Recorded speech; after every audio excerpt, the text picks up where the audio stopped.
योगी आदित्यनाथ कहते हैं कि जब से उनकी सरकार बनी है दंगे समाप्त हो चुके हैं, तो इस पर क्या कहेंगे? और ये व्यंग्यात्मक हंसी जो आपने दी है, इसका भी जवाब दीजिए। ये दंगे अलग अलग तरीके के होते हैं।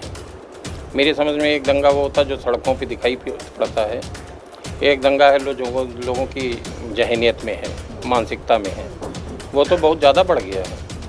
और जिस तरीके की अन्नदाता की छवि गढ़ी गई इस देश के अंदर, बार बार उनको उग्रवादी कहा गया, बार बार उनको खालिस्तानी कहा गया, ये तो अक्षम्य अपराध है। मोदी जी ने जब ताली थाली बजवाई कोरोना काल में, तो प्रशंसा के पुल बांध रहे थे कि वैज्ञानिक तर्क इसके पीछे दे रहे थे कि इससे विषाणु मर जाएगा, और अलग अलग न जाने कहाँ से वो वैज्ञानिक तर्क ला रहे थे, और आप कह रहे हैं कि बताओ इससे क्या हो जाएगा, ये फालतू की चीज़ें हैं। तो वो तो सबको लगता है, हमको लगता है, जिन्होंने बजाई थी उनको भी लगता है ये फालतू की चीज़ है। नमस्कार, बहुजन टीवी देख रहे हैं आप और मैं हूं आपके साथ पूजा।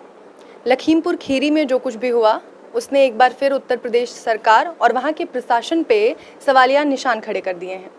अब आप कह सकते हैं कि सरकार और प्रशासन दो अलग चीज़ें हैं, लेकिन इस वक्त हमारे साथ जो विधायक मौजूद हैं, उन्होंने अपने हालिया बयानों में कहा था कि सरकार और प्रशासन एक ही सिक्के के दो पहलू हैं। अगर आप प्रशासन पे सवाल खड़े करते हैं तो मतलब सीधा है कि उसके लिए सरकार जिम्मेदार है, सरकार में बैठे लोग जिम्मेदार हैं। हमारे साथ इस वक्त बीजेपी के विधायक, सीतापुर से सदर सीट से विधायक राकेश राठौर जी मौजूद हैं, जिनके हाल ही में कुछ वीडियोज़ काफ़ी वायरल हुए थे, ऑडियो क्लिप्स काफ़ी वायरल हुए थे, जिसमें वो बीजेपी के ही जो तौर तरीके थे, जो बीजेपी के कार्य करने की शैली थी, उस पर सवाल दागते नजर आए थे। सर, पहले तो बहुत स्वागत है आपका बहुजन टीवी में। आपका भी बहुत बहुत धन्यवाद। ऐसी क्या कारणें रही जो आपको अपनी ही पार्टी में कमियां नजर आती रही और लगातार एक के बाद एक कोरोना काल में सरकार के कार्य को भी आपने, उस पर भी आपने टिप्पणी की, आपने कहा कि जिस तरीके से काम किए जा रहे हैं वो लोगों के लिए सही नहीं है, तो उसके बाद एक के बाद एक आप इस तरीके के बयान देते रहे, क्या कारण है इसके पीछे? वो इन्हीं कारणों के लिए तो लोगों ने हमको चुना है। हमको इसलिए नहीं चुना है कि हम सिर्फ जय बोलें, हमको इसलिए चुना है लोगों ने कि हम लोगों की बातों को उठाते रहें, तो उसी कारण से बोले, कोई ख़ास बात नहीं है।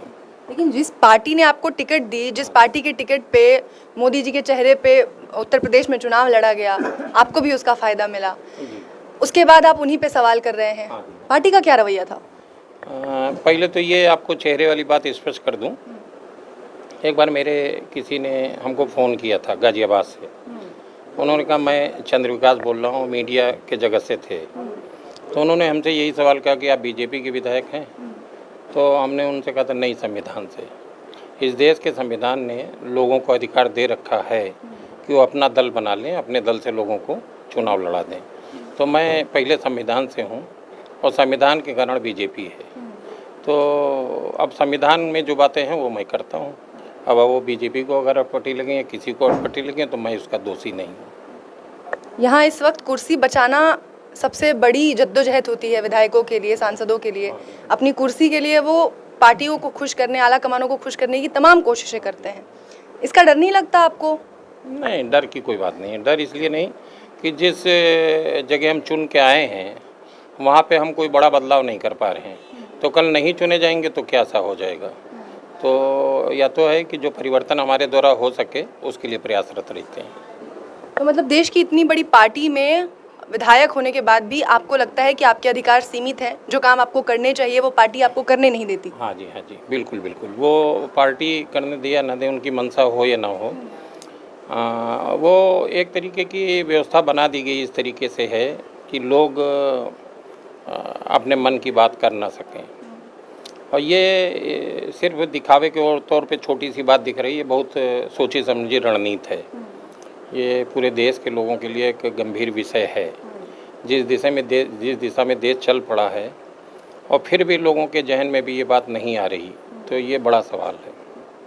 बीजेपी के बाकी के विधायक, जहां मोदी जी ने जब ताली थाली बजवाई कोरोना काल में, तो प्रशंसा के पुल बांध रहे थे कि वैज्ञानिक तर्क इसके पीछे दे रहे थे कि इससे विषाणु मर जाएगा, और अलग अलग न जाने कहाँ से वो वैज्ञानिक तर्क ला रहे थे, और आप कह रहे हैं कि बताओ इससे क्या हो जाएगा, ये फालतू की चीज़ें हैं। तो वो तो सबको लगता है, हमको लगता है, जिन्होंने बजाई थी उनको भी लगता है ये फालतू की चीज़ है। जिस समय देश के लोगों का ध्यान उस बीमारी से बचने के लिए और देश के जिम्मेदार लोगों का ध्यान इसके अनुसंधान के ऊपर लगाना चाहिए। उस समय की मेरी समझ से इस तरीके की बातें नहीं करनी चाहिए लोगों को। मोदी जी ने जब ताली थाली बजवाई कोरोना काल में, तो प्रशंसा के पुल बांध रहे थे कि वैज्ञानिक तर्क इसके पीछे दे रहे थे कि इससे विषाणु मर जाएगा, और अलग अलग न जाने कहाँ से वो वैज्ञानिक तर्क ला रहे थे, और आप कह रहे हैं कि बताओ इससे क्या हो जाएगा, ये फालतू की चीज़ें हैं। तो वो तो सबको लगता है, हमको लगता है, जिन्होंने बजाई थी उनको भी लगता है ये फालतू की चीज़ है।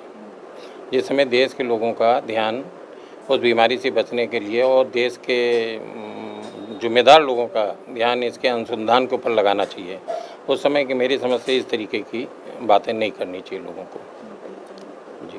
नौकरियों पे भी आपने कहा था कि रोजगार, यहाँ योगी जी दावे कर रहे हैं कि 4.5 लाख नौकरियां उन्होंने दी है। 5 लाख का आंकड़ा हम मान के चलते हैं, वो बढ़ाते जा रहे हैं दिन पर दिन, और आप कहते हैं कि बताओ जिस तरीके से सरकार काम कर रही है आपके बच्चों को नौकरियां नहीं मिलेंगी।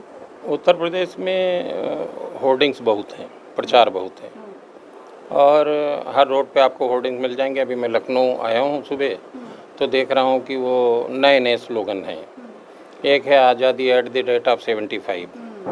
अब ये समझ में नहीं आता, हम लोग भी बचपन से सड़कों पे नारे लगाते हुए गुजारे हैं और सब कुछ यही बोला है, लेकिन ये जो नारे गढ़ने का कार्यकाल हो रहा, चल रहा, प्रचलन चल गया, ये बात समझ में नहीं आती है। हम लोग भी तो नारे लगाए हैं देश की आज़ादी के लिए, भले ना उस समय हम रहे हों, लेकिन सुना तो अपने बुजुर्गों से हमने है देश की आज़ादी के बारे में, तो उसके नारे सड़कों पे भी लगाए हैं, उसकी जय सड़कों पे भी हम लोगों ने बोली है। लेकिन ये जो नई नई चीज़ें पैदा की जा रही, अब वो लोगों के दिमाग में नहीं उतर रही इस समय। इनको ये लग रहा है कि वो पुराने वाली करिश्मा फिर से दोहराए जाएंगे। मुझको नहीं लगता वो दोहराए जाएंगे।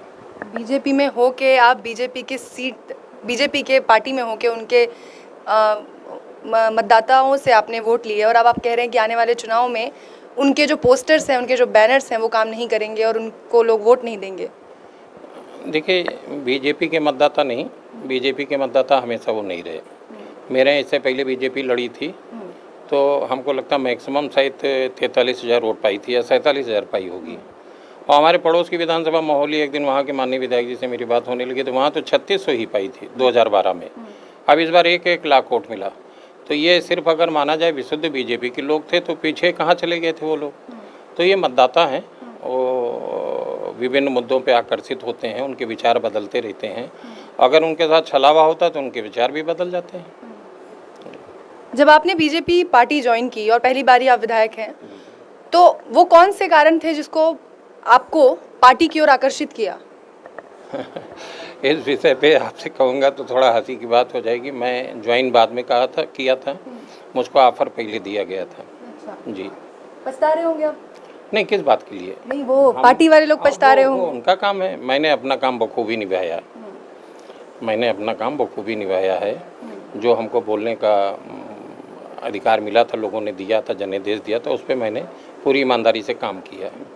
लखीमपुर खीरी में जो कुछ भी हुआ राकेश जी, उसे कैसे देखते हैं आप, और प्रशासन का जो रवैया है, सरकार का जो रवैया है, उस पर क्या कहेंगे? बेहद निंदनीय है। मैं पहले भी कह चुका हूँ, जब गृह राज्य मंत्री उनका बयान आता है 2 मिनट में ठीक कर दूंगा, और प्रदेश के मुखिया बार बार कहते हैं ठोक दिया जाएगा। तो इस तरीके के जब बयानबाजी लोग करेंगे, इसको तो मैं तो समझूंगा अब क्या भाषा उपयोग की जाए। इस तरीके की भाषा जब लोग उपयोग करेंगे तो इस तरीके की घटनाएं होंगी। घटना होने के बाद अब जिस तरीके का रवैया अपनाया जा रहा है, अभी तक अरेस्ट नहीं किया गया है आशीष मिश्रा को, और 302 की धारा लगने के बावजूद भी पिछले 4 दिनों से वो आज़ाद हैं। बीजेपी में आप हैं, शैली को अच्छे से जानते हैं बीजेपी की, कितनी उम्मीदें हैं आपको? कार्रवाई कब तक होगी या नहीं होगी? पूरे उत्तर प्रदेश में इस तरीके की घटनाएं बार बार हुई हैं। अभी मनीष गुप्ता के साथ हुआ, और वो अधिकारियों के वहाँ के कप्तान डीएम का भी वीडियो वायरल हुआ। यहाँ भी आप सरेआम देख रहे होंगी, अब तो करोड़ों लोगों ने देखा है कि वो थार गाड़ी आती है, लोग धीरे धीरे पैदल चलते हुए वापस जा रहे हैं अपने मूवमेंट को ख़त्म करके, और पीछे से गाड़ी चढ़ाती हुई, सायरन बजाती हुई चढ़ाती चली जा रही है। और फिर इसके इतने दिनों बाद भी गिरफ्तारी ना होना, वो दिखाते हैं कि मेरा राज आ गया है। तो पुराने वाले दौर में लोगों का वो दृश्य फिर से दोहराना चाह रहे हैं, जो जलियांवाला बाग था या इस तरीके को दिखाना चाह रहे हैं कि मेरा राज आ गया है, मैं जो चाहूँगा करूँगा। आपकी एक फ़ोटो भी काफ़ी वायरल हुई थी समाजवादी पार्टी के नेता अखिलेश यादव के साथ, तो उसके पीछे का क्या कारण है? वो ऐसे ही थी या उसके पीछे कुछ कारण है? नहीं, वो एक शिष्टाचार मुलाकात थी मेरी उनकी, और शिष्टाचारी मुलाकात थी जी। आने वाले चुनावों में पार्टी बदल सकते हैं आप? अब ये तो आप समझती हैं, तो वो अब भविष्य में फिर जब इस तरीके का विचार होगा तो आपसे ज़रूर बात करेंगे। जी जी। आने वाले चुनावों में योगी आदित्यनाथ की कितनी भूमिका होगी? उन्होंने जो काम किए हैं, हिंदुत्व की राजनीति जिस तरीके से उत्तर प्रदेश में हावी रही है, और जो कुछ हो रहा है लगातार, दंगे और बाकी चीज़ें, हालांकि योगी आदित्यनाथ कहते हैं कि जब से उनकी सरकार बनी है दंगे समाप्त हो चुके हैं, तो इस पर क्या कहेंगे? और ये व्यंग्यात्मक हंसी जो आपने दी है, इसका भी जवाब दीजिए। ये दंगे अलग अलग तरीके के होते हैं। मेरी समझ में एक दंगा वो होता है जो सड़कों पे दिखाई पड़ता है, एक दंगा है लोगों की जहनियत में है, मानसिकता में है, वो तो बहुत ज़्यादा बढ़ गया है। वो जो हिंसा वाला दंगा है वो इससे ज़्यादा खतरनाक है, और वो लोगों के जहन में बैठाला गया है। वो सड़कों पे दिख रहा, घरों में दिख रहा, गलियों में दिख रहा। तो चुनावों में दिखेगा नहीं वो मानसिक दंगा जो आप जिसकी बात कर रहे हैं? बिल्कुल दिखेगा, बिल्कुल दिखेगा, बिल्कुल दिखेगा। बीजेपी को फायदा होगा उसका? अब ये तो क्या मैं बताऊं, लेकिन जल्दी आपको सब पता चल जाएगा। 4-5 महीने में, 6 महीने का समय बचा, इंतज़ार करिए। तो क्या होगा ये तो 5-6 महीने बाद पता चल जाएगा। विपक्ष की बहुत सारी पार्टियां आपकी ओर टकटकी लगा के देख रही होंगी इस वक्त, क्योंकि आपका जिस तरीके से कार्यकाल रहा है, जो कुछ भी आपने किया है बीजेपी में रहने के बाद, तो ऑफर्स तो सारे आ रहे होंगे। नहीं जी नहीं, हम इस तरीके की राजनीति नहीं करते, और मैं कोई बड़ा राजनेता नहीं हूँ। मौका मिला तो मैं चुना गया, और चुने जाने के बाद हमने अपने मन की बात की, दिल से, आत्मा से, जो हो पाया वो किया। अब मैं इस तरीके की राजनीति भी नहीं करता हूँ कि दलों में जाऊँ, प्रयास करूँ। अखिलेश जी से सिर्फ मेरी मुलाकात हुई, बाकी किसी दल में न मेरे पास किसी का फ़ोन आया, न मैं गया, न मेरे पास किसी का ऑफर है। राकेश जी, आखिरी सवाल आपसे। प्रधानमंत्री मोदी चमत्कारी नेता हैं, चमत्कारी नेता के तौर पे उनकी छवि को उतारने की कोशिश की जाती है। आप उनकी उस जो छवि है, उसका जो प्रकाश है, उससे अछूते कैसे रह गए आप? उनकी योजनाओं से आप अलग कैसे विचार रखते हैं? नहीं, छवि और योजनाएं दो अलग अलग विषय हैं। अब छवि क्या है, मैं तो छवियों में पढ़ता नहीं हूँ, और उनसे पहले की बहुत सी छवियाँ इस देश के अंदर हैं। डॉक्टर अंबेडकर सामने लगे हैं, और भी बहुत से महापुरुष हैं, और जिनकी छवियाँ हमारे मस्तिष्क में हैं, तो अब वो छवि के आगे दूसरी छवि ज़्यादा बनती नहीं। और दूसरी बात, योजनाएं, तो योजनाएं ठीक है, योजनाएं अगर ठीक होंगी तो लोग पसंद करेंगे, ठीक नहीं होंगे तो लोग नकार देंगे। आपको बीजेपी की कौन सी वो 2-3 योजनाएं जो आप उंगली पे गिन सके कि बहुत अच्छी रही, जिनसे लोगों का बहुत ज़्यादा विकास होने की संभावना है और लोगों के लिए बेहतर है वो?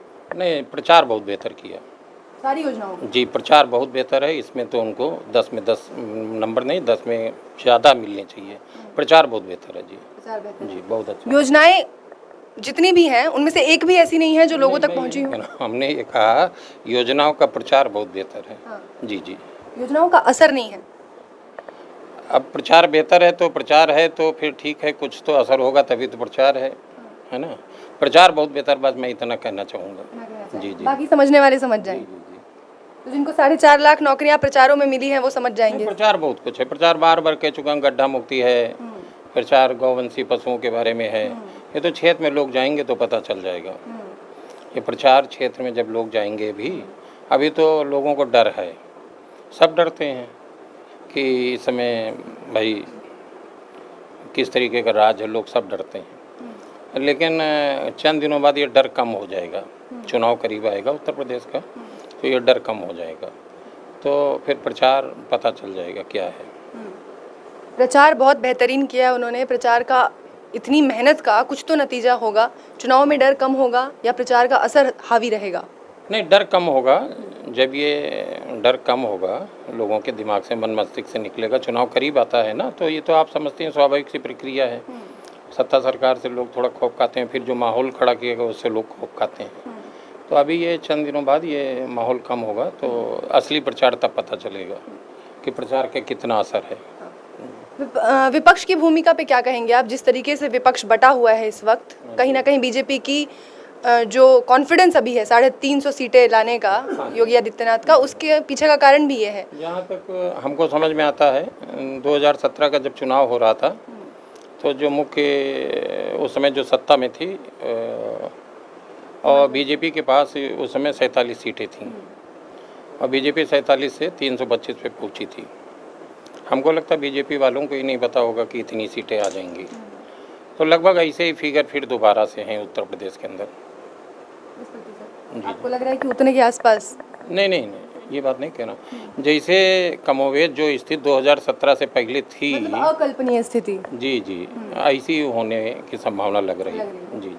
बीजेपी की जो पार्टियां हैं जो अपना समर्थन दे रही हैं आने वाले चुनाव में, अपना दल ने कहा है कि जल्द से जल्द गिरफ्तारी होनी चाहिए गृह राज्य मंत्री के बेटे की। तो अब पार्टी के जो समर्थक दल हैं वो भी इस बात को लेकर मुखर हो रहे हैं, इसे कैसे देखते हैं? बिल्कुल होना चाहिए। अगर कानून का राज लोग मानते हैं तो बिल्कुल गिरफ्तारी होनी चाहिए। कानून का राज है तो बिल्कुल गिरफ्तारी होनी चाहिए। और गिरफ्तारी में विलम्ब ये बात बताता है कि वो अपना राज दिखाना चाह रहे हैं, कानून का राज नहीं दिखाना चाह रहे हैं। चलते चलते आखिरी सवाल आपसे है कि देश के प्रधानमंत्री लखनऊ में आते हैं, 3 घंटे की दूरी है महज जहां हादसा हुआ लखीमपुर खीरी में, और प्रधानमंत्री वहां जाना तो दूर, उस मुद्दे पे एक बयान तक नहीं देते, एक ट्वीट तक नहीं करते। अब बहुत बड़े नेता हैं तो उनके ऊपर तो मैं कोई कहने की हैसियत में नहीं हूँ, लेकिन हमसे यदि पूछें तो अन्नदाता है इस देश का और उसके साथ इतना निर्मम बर्ताव, इस तरीके का निर्मम बर्ताव और जिस तरीके की अन्नदाता की छवि गढ़ी गई इस देश के अंदर, बार बार उनको उग्रवादी कहा गया, बार बार उनको खालिस्तानी कहा गया, ये तो अक्षम्य अपराध है और लोगों को बोलना ज़रूर चाहिए। बहुत शुक्रिया हमें समय देने के लिए और हमसे बात करने के लिए। धन्यवाद।